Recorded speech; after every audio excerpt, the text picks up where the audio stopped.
Bonsoir à tous et bienvenue dans un nouvel épisode de Creepy Files, spécial témoignage abonné. Comme d'habitude dans ce genre de vidéo, je compte sur vous pour donner votre avis, hypothèses et conseils aux abonnés qui ont partagé ces histoires avec nous, pour qu'ils puissent les lire et se sentir écoutés.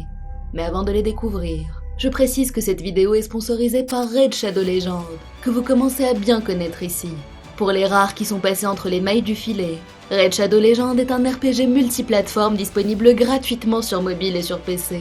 Seul ou à plusieurs, plongez dans cet univers dark fantasy au graphisme incroyablement détaillé, et vivez des aventures épiques en menant des batailles acharnées contre des boss géants ou d'autres joueurs. Et contrairement à beaucoup d'autres RPG, vous ne risquez pas de vous ennuyer sur Raid. Il y a énormément de choses à faire et de modes de jeu différents, entre la campagne, l'arène, les donjons, la guerre des factions, etc. N'ayez pas peur de vous lancer. C'est très facile de commencer l'aventure car de nombreux joueurs seront là pour vous aider dans vos premiers pas. Raid possède en effet une énorme communauté et vous trouverez beaucoup de ressources en ligne. Il y aura toujours quelqu'un pour vous aider en jeu si vous avez des questions ou des difficultés. Pour vous donner une idée de la taille de cette communauté, Raid Shadow Legends, c'est actuellement plus de 25 millions de téléchargements pour 1 million de joueurs connectés chaque jour. Plus de 216 000 clans ont été créés, et presque 1000 vidéos sont publiées quotidiennement, comprenant des guides stratégiques et de multiples astuces pour progresser dans le jeu. Vous trouverez également une vaste communauté sur Discord, avec plus de 80 000 joueurs et des dizaines de chaînes dans différentes langues. Ces nombreuses ressources seront utiles pour vous aider à bien débuter l'aventure, comprendre le fonctionnement du jeu, savoir quel champion développer en premier, ou comment vaincre tel ou tel boss. Les reviews de champions sur YouTube, Twitch ou encore Discord vous aideront à faire votre choix pour constituer votre équipe, et vous expliqueront comment utiliser les artefacts pour optimiser au maximum vos champions. Au moment où je vous parle, la toute nouvelle arène d'équipe doit être disponible dans le jeu. Au lieu d'une seule bataille à 4 contre 4, vous pouvez dès à présent mener une série de 3 combats à 4 contre 4. L'équipe qui gagne 2 combats sur les 3 remporte la bataille. C'est en fait une version de l'arène actuelle en mode difficile. Comme l'arène d'équipe est toute nouvelle, les développeurs ont des récompenses spéciales pour ceux qui occupent les premières places du classement. Si comme moi vous aimez le PVP avec de grandes récompenses à la clé, vous aimerez forcément la nouvelle arène d'équipe. Vous pourrez me trouver en jeu sous le nom d'Aenis. Si vous vous dépêchez, vous pourrez rejoindre mon clan. Donc n'hésitez plus, et téléchargez le jeu dès maintenant avec les liens dans la description pour obtenir 500 000 argent et un champion petit sortilège gratuit pour les nouveaux joueurs. Ces récompenses ne sont disponibles que pour 30 jours. Prêt à plonger dans ces témoignages terrifiants? C'est parti.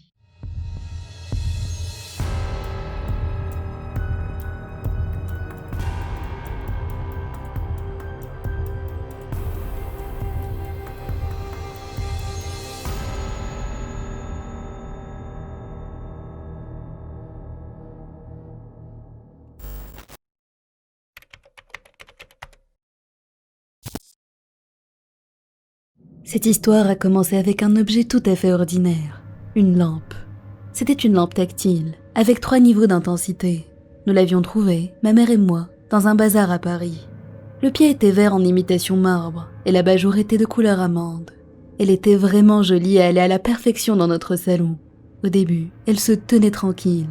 On l'allumait, on l'éteignait. Bref, une lampe tout ce qu'il y avait de plus ordinaire. Sauf qu'un jour, elle s'est allumée toute seule.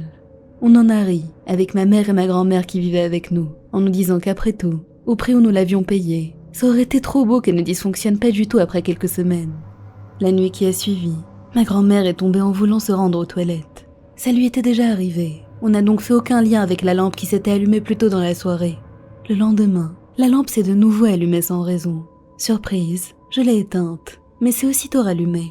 J'ai réitéré mon geste et cette fois-ci fut la bonne. Le lendemain, on a reçu une lettre nous informant que le chèque de notre loyer n'était jamais parvenu au bailleur, ce qui n'était jamais arrivé, et qu'il fallait en refaire un sous peine de pénalité. Après 2 ou 3 jours de répit, la lampe s'est encore allumée sans raison, à l'intensité la plus forte. Dans la nuit qui a suivi, j'ai été réveillée par un gros vacarme au rez-de-chaussée. Ma grand-mère avait de nouveau chuté, et cette fois-ci, elle s'était fait un sacré bleu à la hanche. Les problèmes ont continué, toujours prédits ou causés par cette fichue lampe, et allant de pair avec son intensité. Plus la lumière était forte, plus ce qui nous attendait était grave. Un paiement égaré, un chèque refusé alors que le compte bancaire était approvisionné, une violente dispute avec mon frère qui a fait qu'on ne s'est plus parlé des mois durant, etc. Et au fur et à mesure des incidents, nous commencions à nous poser de sérieuses questions. Ma grand-mère ne savait pas quoi en penser, et ma mère se demandait s'il s'agissait de mon père, décédé 2 ans plus tôt, qui nous prévenait de ce qui allait arriver. Moi, j'étais très confuse. J'espérais que ça soit lui, mais ça m'étonnait en même temps. La lampe ne s'allumait qu'en cas de problème, et mon père était davantage du genre à les éviter, pour lui comme pour nous. Ma mère gardait toujours de l'eau bénite que nous avions ramenée de Lourdes. Elle a fini par décider d'en asperger la lampe pour voir si les signes étaient bienveillants ou non. Elle pensait que si c'était mon père ou mon grand-père, ça ne les arrêtera pas. Et si c'était quelque chose de mauvais, ça devrait le ou la calmer.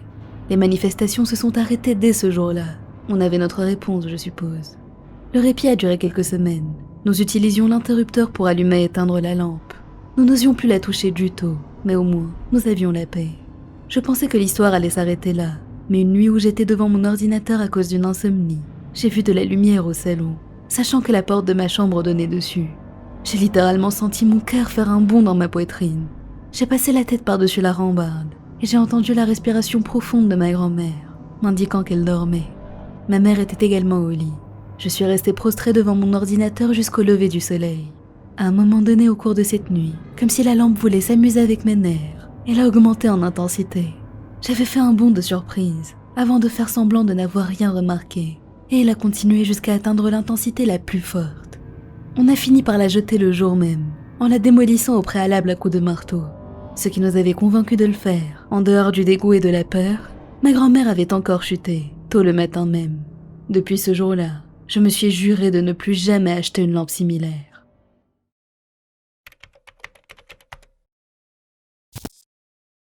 Cette histoire m'est arrivée quand j'avais 14 ans. J'en ai 24 aujourd'hui. C'était en novembre. Je rentrais du collège en bus tous les soirs. Quand je descendais, il faisait déjà nuit car c'était en plein dans la période où les journées sont très courtes. Depuis mon arrêt, il me restait 10 minutes de marche jusqu'à ma maison. Je vivais dans un quartier résidentiel assez tranquille, avec beaucoup de retraités ou de familles avec enfants en bas âge. Je m'y ennuyais d'ailleurs beaucoup, car je n'avais personne de mon âge avec qui traîner. Alors que je m'engageais dans une rue assez large bordée d'habitations, j'ai aperçu au loin dans un jardin ce qui m'a semblé être un parasol blanc refermé. Mais je le trouvais étrangement visible. Il avait tout de suite attiré mon attention. J'ai continué à avancer à mon allure habituelle, les écouteurs dans les oreilles, jusqu'à ce que je puisse mieux voir ce que j'avais pris pour un parasol. C'était en fait une vieille dame, avec des cheveux très courts et frisés, des lunettes, et vêtue d'un manteau large et informe. Sur le moment, je n'y ai pas trop prêté attention. Je trouvais juste ça bizarre qu'elle se tienne là sans rien faire. Quelques instants plus tard, alors que je m'étais rapprochée davantage, j'ai de nouveau levé les yeux vers elle, et mon cœur a manqué un battement. Elle était en train de me fixer, aussi immobile qu'une statue. Je commençais à avoir très peur. Quelque chose n'était pas normal à son sujet. On aurait dit qu'elle était iridescente. Je ne sais pas comment l'expliquer, mais on aurait dit qu'elle était entourée d'une sorte d'aura très légère. J'ai d'abord cru que c'était la lumière des lampadaires, mais non. Elle émettait littéralement cette lumière elle-même. J'ai poursuivi ma route, son regard toujours fixé sur moi. Je lui ai lancé « Bonsoir », mais elle n'a pas répondu. Elle ne sourcillait pas, ne clignait pas des yeux, ne bougeait pas d'un pouce. Elle est restée de marbre, semblable à une coquille vide. Mais le moment où j'ai réellement failli faire une crise cardiaque, c'était quand j'ai vu que la maison derrière elle était en fait délabrée, son jardin en friche, et un panneau à vendre sur la clôture, du côté que je ne pouvais pas voir de là d'où je venais. J'ai continué ma route, terrorisée, la vieille dame me fixant toujours. Je n'osais même plus me retourner. J'en ai parlé plus tard à ma mère, et elle m'a dit qu'il y avait une maison de retraite pas loin, et que c'était peut-être une vieille dame atteinte d'Alzheimer qui était partie se promener. Mais ce qui m'avait le plus perturbée, c'était vraiment le fait qu'elle ait cette sorte d'aura blanche, qu'elle soit toute de la même couleur, que ça soit ses yeux, sa peau, ses cheveux, son manteau, vraiment tout, et qu'elle m'ait fixé sans dire un mot.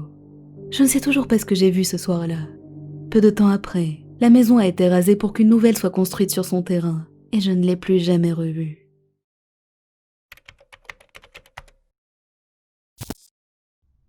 C'était il y a quelques années. Je sortais avec un garçon qui avait des amis un peu marginaux.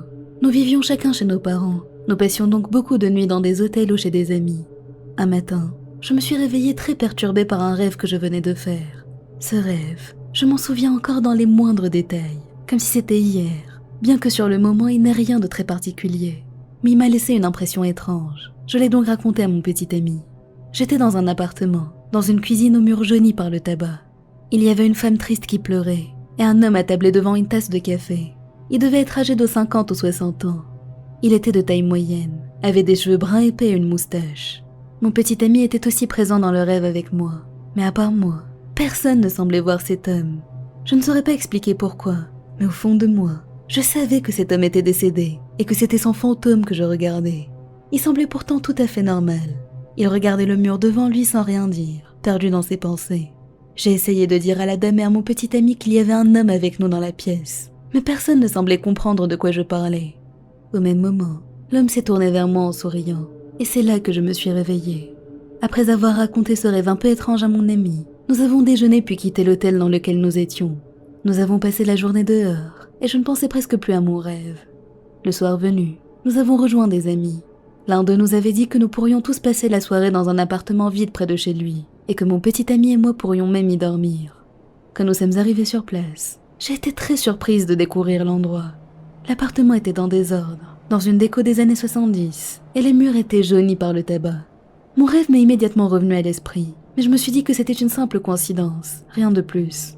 Pourtant, je n'arrivais pas à me débarrasser de cette étrange impression. J'ai donc demandé à la personne qui nous avait emmenés là, à qui appartenait cet appartement, et sa réponse m'a vraiment effrayée. Il a dit, il appartenait à un homme de l'immeuble qui est décédé, et personne n'est venu chercher ses affaires. J'ai d'abord cru à une mauvaise blague, mais il nous a assuré que c'était la vérité. Mon petit ami me regardait d'un air perplexe, parce qu'il se souvenait aussi du rêve que je lui avais raconté le matin même. Sur le moment, je voulais partir, mais il était déjà tard et nous n'avions nulle part ailleurs où aller. Je me sentais vraiment mal à l'aise. La soirée est passée, et petit à petit nos amis sont rentrés chez eux, nous laissant seuls dans l'appartement avec mon copain. Je n'arrivais pas à dormir après cette révélation, et bien que ça ne soit pas très correct, nous avons décidé de fouiller un peu les lieux, pour comprendre où nous étions exactement. À part de la vieille vaisselle et quelques souvenirs, il n'y avait rien de bien perturbant, jusqu'à ce que mon copain se fige en ouvrant un tiroir. Son expression a changé. Il est devenu pâle et complètement hébété. Je lui ai demandé ce qu'il y avait, mais il n'a pas pu me répondre. Il m'a simplement tendu une photo. Mon cœur a failli s'arrêter lorsque je l'ai regardé. C'était lui, l'homme brun à la moustache dans mon rêve. J'étais clouée sur place.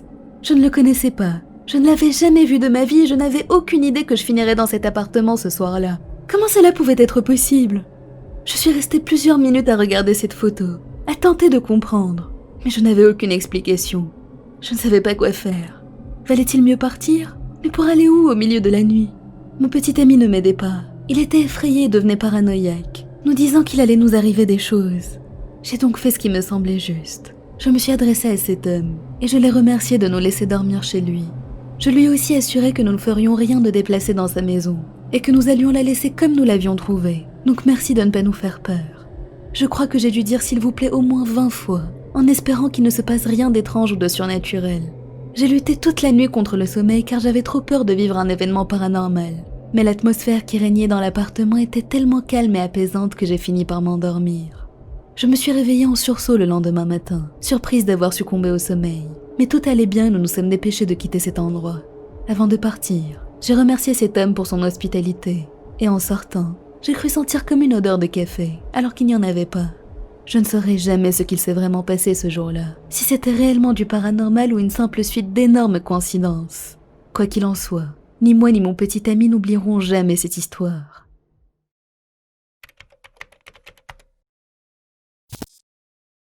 Cette histoire s'est passée chez moi, et à ma connaissance, la maison dans laquelle je vis est normale. Personne n'y est mort, et il ne s'était jamais rien passé de suspect pour que ce qui m'est arrivé arrive. Je me suis réveillée au beau milieu de la nuit, mais étant du genre à avoir peur pour un rien, je n'ai pas bougé d'un pouce, et j'ai gardé les yeux fermés en attendant que le sommeil revienne. Première chose inhabituelle, je sentais que j'étais sur le dos. Normalement, je dors tout le temps sur le côté, face au mur, et je bouge très peu au cours de la nuit car je me réveille toujours le matin dans la même position.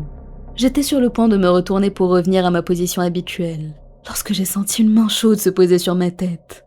Il n'y avait évidemment personne d'autre dans la pièce avec moi, et les membres de ma famille restaient tous dans leurs chambres respectives au moins jusqu'à 6h du matin, ou pour aller aux toilettes. Mais personne ne rentre dans la chambre des autres, encore moins pour leur caresser la tête.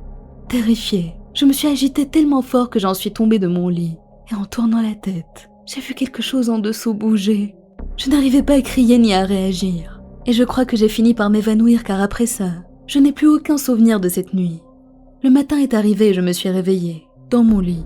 Je pensais que c'était un rêve, mais après réflexion, je me suis rendu compte que c'était impossible. Mon lit est collé à un coin du mur, ce qui fait que derrière et à ma gauche il y a le mur, et à ma droite, là où j'avais senti la main, il y a une petite table sur laquelle sont posées mes affaires et mon ordinateur, collée à mon lit. Au pied de cette table, il y a une multiprise avec ma lampe de chevet, ce qui me gêne d'ailleurs à chaque fois que je dois sortir de mon lit.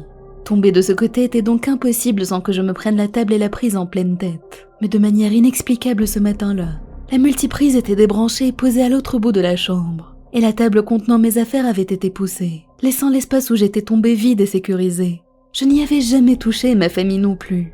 Il ne s'est plus rien passé depuis, mais à ce jour, je n'ai toujours aucune explication sur ce qui s'est passé cette nuit-là.